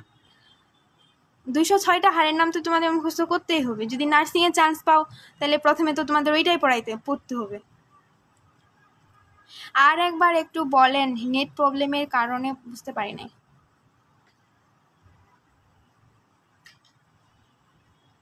আপু আপনার ক্লাস অনেক ভালো বুঝি।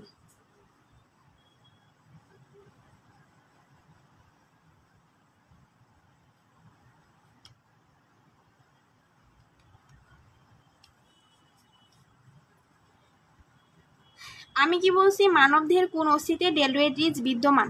ডেলটয়েড রিজ হচ্ছে একটা পেশির নাম। পেশি মানে হচ্ছে মাংস, ঠিক আছে? এখন এই ডেলটয়েড রিজ আর গ্লুটিয়াস ম্যাক্সিমাস দুইটা পেশির নাম তোমাদের মুখস্থ রাখতে বলছি, কারণ এই দুইটা পেশিতে আমাদের ছোটবেলায় টিকা দেওয়া হয়েছে। ডেলটয়েড রিজটা থাকে হিউমেরাসে, গ্লুটিয়াস ম্যাক্সিমাসটা থাকে ফিমারে। আমি এতটুকুই বলছি। এরপরে দেখো রেডিয়াস আর আলনা কি? রেডিয়াস আর আলনা হচ্ছে ঊর্ধ্ববাহুর দুটো অস্থি, রেডিয়াস। এখন রেডিয়াসটা হচ্ছে হাত, যদি তুমি এই যে আমার হাত আছে না, হাতে কি করবা, হাতের এই যে হাত, ঠিক আছে, হাতটা এ পাশ দিয়ে করলা, হাতের যে ভিতরের পাশে হাতটা সেটা হবে তোমার আলনা, আর বাইরের পাশের হাতটা হবে রেডিয়াস। এটা মুখস্থ রাখতে পারো এইভাবে। আলনা সবসময় ঘরের ভিতরেই থাকে। এরপরে আসো স্টার্নাম। তোমরা বুকে হাত দাও, বুকে হাত দিলে দুপাশে পাঁজর থাকে, পাঁজরের মাঝখানে যে একটা তোমার শক্ত হাড় থাকে না, শক্ত হাড় মানে দুই পাশের পাঁজরগুলা মানে পরশুকাগুলা আসে যেখানে যুক্ত হয়েছে, সেটা হচ্ছে তোমার স্টার্নাম। বুঝছো?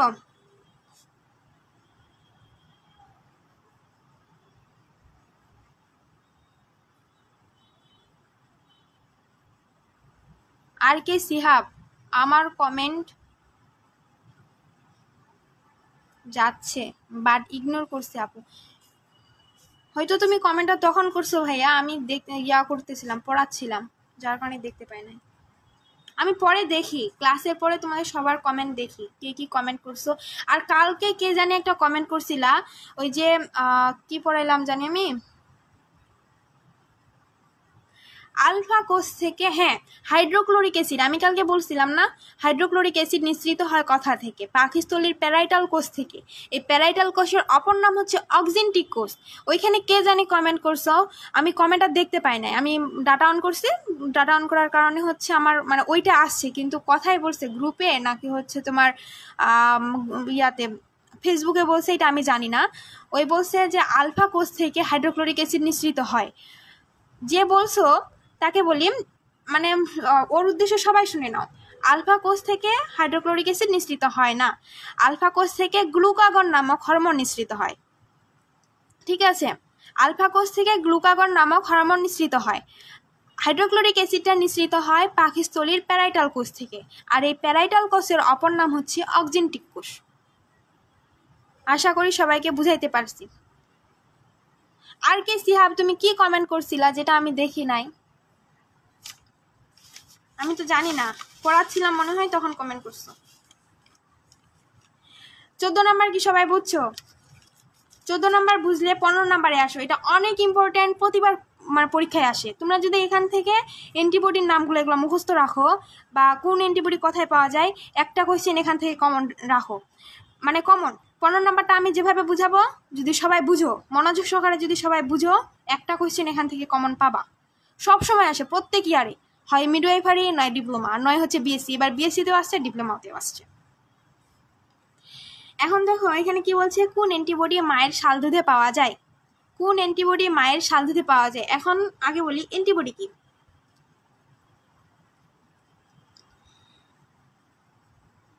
অ্যান্টিবডি হচ্ছে তোমার শরীরে, মনে করো কোনো একটা ফরেন পার্টি, মনে করো হচ্ছে তোমার আগন্তুক আসে ঢুকলো, কোনো একটা জীবাণু, রোগ জীবাণু আসে ঢুকলো, সেই জীবাণুটা কি করবে, তোমার শরীরে বংশবিস্তার করবে এবং রোগ ছড়াবে। ঠিক আছে, প্রথমত কি করে, তোমার শরীরে কিছু ইমিউন সিস্টেম আছে, প্রতিরক্ষা স্তর আছে, সেগুলা কি করে, এই যে সেগুলো হচ্ছে মানে এটার সঙ্গে, যেমন আমাদের দেশে কি আছে, আমাদের দেশে সেনাবাহিনী আছে না, এই সেনাবাহিনীগুলো কি করে, বাইরের দেশ থেকে যদি কোনো শত্রু আসে বা আমাদের দেশে যদি কেউ হামলা করে, তাহলে হচ্ছে তাদেরকে কি করে, প্রতিরোধ করে। তেমনিভাবে আমাদের শরীরে যদি কেউ আসে, আমাদের শরীরটাকে আমাদের দেশ মনে করো, আমাদের শরীরে যদি আগন্তুক কোনো জিনিস আসে, তাহলে সেটা কি করে, সেটাকে হচ্ছে প্রিভেন্ট করে, বুঝছো, রোগ জীবাণুটাকে আমাদের শরীরে বিস্তার বাড়তে দেয় না, সেটাই হলো অ্যান্টিবডি। যে বলছিলা আপু অ্যান্টিবডি কি, অ্যান্টিবডি হচ্ছে ওইটাই যেটা রোগ জীবাণু, মানে রোগ জীবাণুর বিস্তার, বংশ বিস্তার করতে দেয় না, মানে সাময়িক বিস্তার করতে দেয় না, সেটাই হচ্ছে অ্যান্টিবডি। ঠিক আছে, এখন অ্যান্টিবডি 2 রকমের, একটা হচ্ছে তোমার সহজাত আর একটা অর্জিত। সহজাতটা কি, এটা হচ্ছে ক্লাস 9-10 এইচএসসির যে তোমাদের জীববিজ্ঞান বইটা আছে না, জীববিজ্ঞানের 9ম চ্যাপ্টারে আছে, হ্যাঁ 9ম চ্যাপ্টারে আছে, সেখানে দেখতে পাবা। অ্যান্টিবডি বা ইমিউনোগ্লোবিনটা হচ্ছে তোমার 2 প্রকার মূলত, একটা হচ্ছে সহজাত আর একটা অর্জিত। সহজাত হচ্ছে তুমি তোমার মা থেকে, তোমার জন্মের সময় তোমার মা থেকে যেগুলা পাইছো, যে অ্যান্টিবডিটা তুমি পাইছো, সেটা হচ্ছে সহজাত। আর অর্জিত হচ্ছে তুমি ভ্যাকসিনের মাধ্যমে যেটা অর্জন করছো, যেমন হচ্ছে করোনার জন্য আমরা কি করলাম, ভ্যাকসিন নিলাম না। এখন মানে করোনা যদি আমাদের, করোনা যে জীবাণুটা, সেটা যদি আমাদের দেহে প্রবেশ করে, তাহলে সেটার বিরুদ্ধে এই অ্যান্টিবডিটা, এই যে ভ্যাকসিন নিছি, ভ্যাকসিন নেওয়ার কারণে আমাদের শরীরে একটা অ্যান্টিবডি তৈরি হয়েছে, এই অ্যান্টিবডিটা কি করবে, ওই করোনার বিরুদ্ধে একটা মানে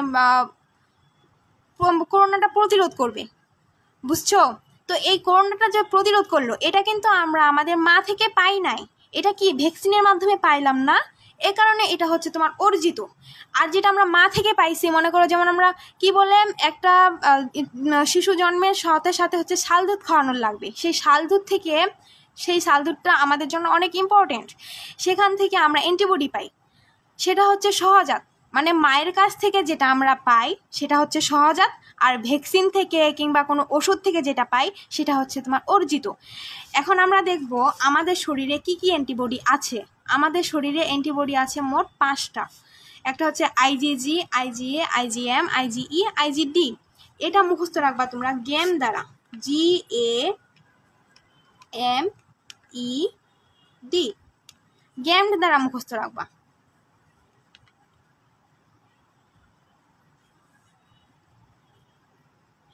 ঠিক আছে, গ্যামড দ্বারা মুখস্থ রাখবা। এখন দেখো কি বলছি, মায়ের শাল দুধে কোন মানে IgA আর IgG এই দুইটা এত পরিমাণে ইম্পর্ট্যান্ট কি বলবো, মানে মাত্রাতিরিক্ত, মাত্রা ছাড়া ইম্পর্ট্যান্ট এই দুইটা। IG দ্বারা হচ্ছে ইমিউনোগ্লোবিন বুঝাই, ইমিউনোগ্লোবিন A, এটা মায়ের শাল দুধে পাওয়া যায়। মা যদি উচ্চারণ করো মা, আর এ আছে না, এ কিন্তু হচ্ছে তোমার মানে যদি এর ইংরেজি ইয়াটা করতে চাও, প্রোনাউন্সিয়েশনটা করতে চাও, তাহলে কি হয়, আ উচ্চারিত হয়, আ। তাহলে মা আ, তাহলে মায়ের দুধে কি থাকে, IgA অ্যান্টিবডি থাকে। বুঝছো? টেকনিক শিখো, কিভাবে মুখস্থ রাখবা। মায়ের দুধে কোন অ্যান্টিবডি পাওয়া যায়, IgA, মা আ।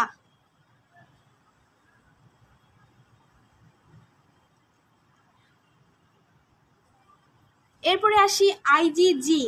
এখন এই যে জি আছে না, IG থেকে ইমিউনোগ্লোবিন আর জি থেকে হচ্ছে তোমার ইমিউনোগ্লোবিন জি।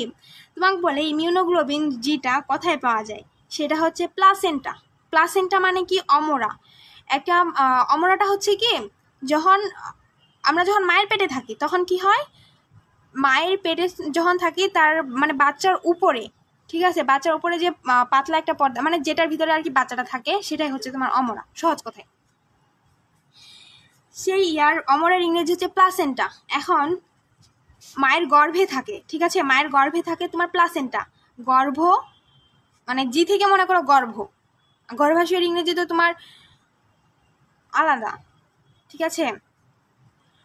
আর মনে করো জি থেকে আমরা মেসেজ করার সময় লিখি না যে হচ্ছে আমার বানানটা AMR দিয়ে লিখে দিই, মানে শর্টকাটে লিখি, তেমনি হচ্ছে মনে করো জি থেকে গর্ভ, জি থেকে, তাহলে IgG কোথায় পাবো, প্লাসেন্টাতে পাবো। এটা পাওয়া যায় প্লাসেন্টায়। বাকিগুলো অত ইম্পর্টেন্ট না, এই দুটো মুখস্থ রাখবা। তাহলে কোন অ্যান্টিবডি মায়ের শাল দুধে পাওয়া যায় বলো তো?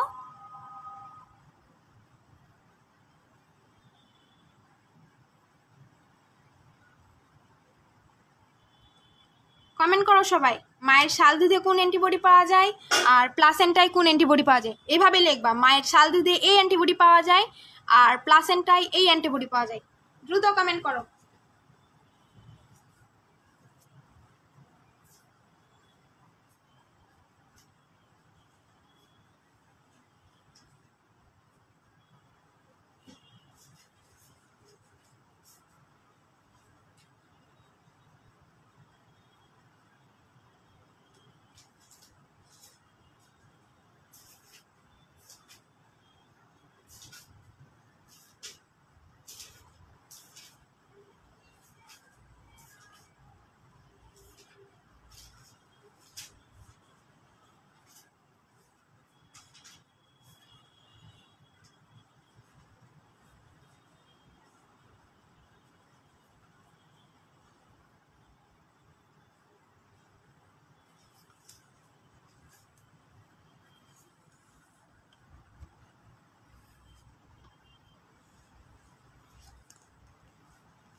তাইলে দুইটা পড়াইলাম। এরপরে আসো IgM। দেখো সবাই কমেন্ট করছো IgA IgG। আচ্ছা, আমি এভাবে বলি নাই, আমি বলছিলাম তোমরা এভাবে লিখবা, মায়ের শাল দুধে পাওয়া যায় IgA অ্যান্টিবডি। এখানে কমেন্টে লিখলে কি হয়, তোমার এটা মনে থাকবে যে আমি এটা কমেন্ট করছিলাম যে মায়ের দুধে এই অ্যান্টিবডিটা পাওয়া যায়, মায়ের প্লাসেন্টাতে বা অমরা থেকে এই অ্যান্টিবডিটা পাওয়া যায়, এটা হচ্ছে মনে থাকবে যদি এভাবে লিখতা। আর IgA লিখলা, এটা তো এই তো যেমন পূজা সুন্দর করে লিখছে, মায়ের শাল দুধে পাওয়া যায় IgA অ্যান্টিবডি। আর প্লাসেন্টা বানান ভুল আপু, প্লাসেন্টা বানানটা এভাবে PLACENTA, প্লাসেন্টা বানান দেখে রাখবা, কারণ তোমার অমরা নাও দিতে পারে, কারণ নার্সিং কিন্তু তোমার ইংলিশ ভার্সন, সবকিছু ইংরেজিতে এখানে। তো প্রশ্নটা মনে করো এখানে এটা দিল প্লাসেন্টায় নিচে কোন অ্যান্টিবডি পাওয়া যায়, তখন কি করলা? প্লাসেন্টা তুমি জানো না, তুমি অমরা জানো, তাইলে তো আর হইল না। আর আমি টেকনিকটা কি শিখাইছি? মা মা আ, মা আ, তারপর গর্ভাশয়, জি থেকে গর্ভাশয়। আপু ইংরেজি কম পারলে নার্সিং পড়া যায় কিনা? অবশ্যই যায়, কিন্তু প্র্যাকটিসটা বেশি থাকার লাগবে। আর কালকে পরশুদিন কিন্তু অবশ্যই ভাইয়ার ক্লাস করবা সবাই। ভাইয়ার ক্লাস যারা প্রথম করছো তারা অবশ্যই জানো ভাইয়া কেমন ক্লাস করায়, কেউ মিস দিবা না ক্লাস। এরপরে আসো আইজিএম। আইজিএমটা কি করে? এবিও যাদের blood group, ABO blood group আছে না, এবিও এবিও এবিও ব্লাড গ্রুপের, এবিও ব্লাড গ্রুপের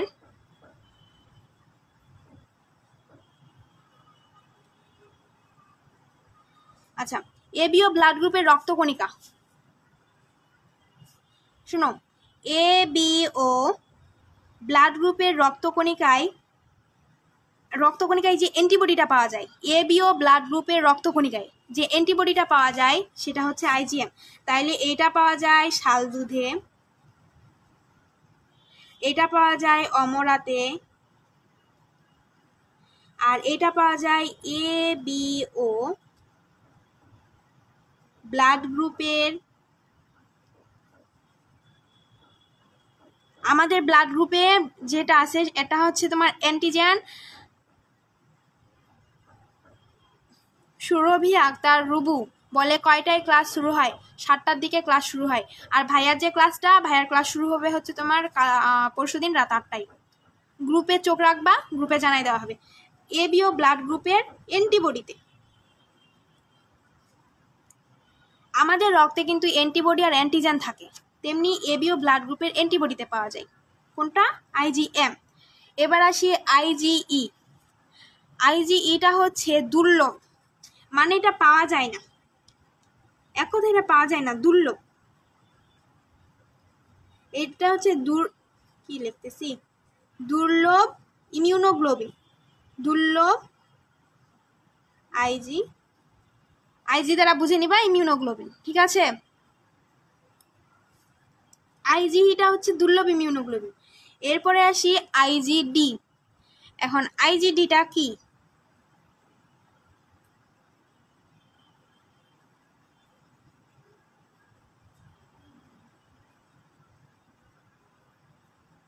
আইজিডিটা অত লাগবে না, তবে একটু খালি মুখস্থ রাখতে পারো। যেমন আইজিইটা দুর্লভ, দুর্লভ ইমিউনোগ্লোবিন, তেমনি ভাবে আইজিডিটাও হচ্ছে তোমার দুর্লভ, তবে এটা ইয়াতে থাকে, এটা শরীরের 1%-এরও কম থাকে। আইজিডি শরীরে 1%-এরও কম থাকে। আর এটা এগুলোই দেখো, 5টা কোয়েশ্চেন থেকে 5টা দিছি। 1 নাম্বার মুখস্থ রাখবা, শাল দুধে কোন অ্যান্টিবডি পাওয়া যায়? আইজিএ। অমরাতে কোন অ্যান্টিবডি পাওয়া যায়? আইজিজি। এবিও ব্লাড গ্রুপের অ্যান্টিবডিতে কোন অ্যান্টিবডি পাওয়া যায়? আইজিএম। আর দুর্লভ আইজিজি কোনটা, মানে দুর্লভ ইমিউনোগ্লোবিন কোনটা? আইজিই। আর 1% বা সব থেকে কম থাকে আর কি, শরীরে সব থেকে কম থাকে সেটা হচ্ছে আইজিডি, শরীরে সব থেকে কম থাকে আইজিডি, অর্থাৎ 1%-এরও কম থাকে। বুঝছো 15 নাম্বার সবাই? সবাই কি 15 নাম্বার বুঝছো রে?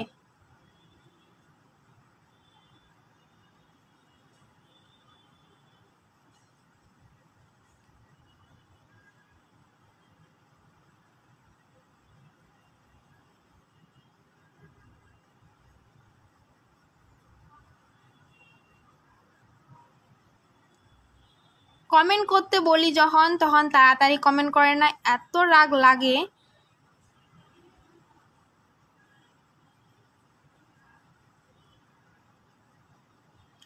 পনেরো নাম্বার সবাই বুঝছো?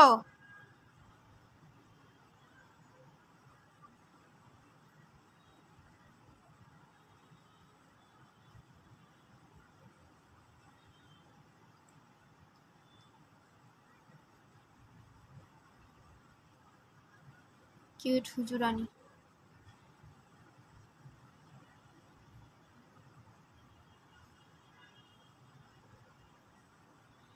ক্লাস কেমন লাগছে? আমি ক্লাস শেষ করব আজকের ক্লাস। আপু আমার রিকোয়েস্টটা অ্যাকসেপ্ট করো।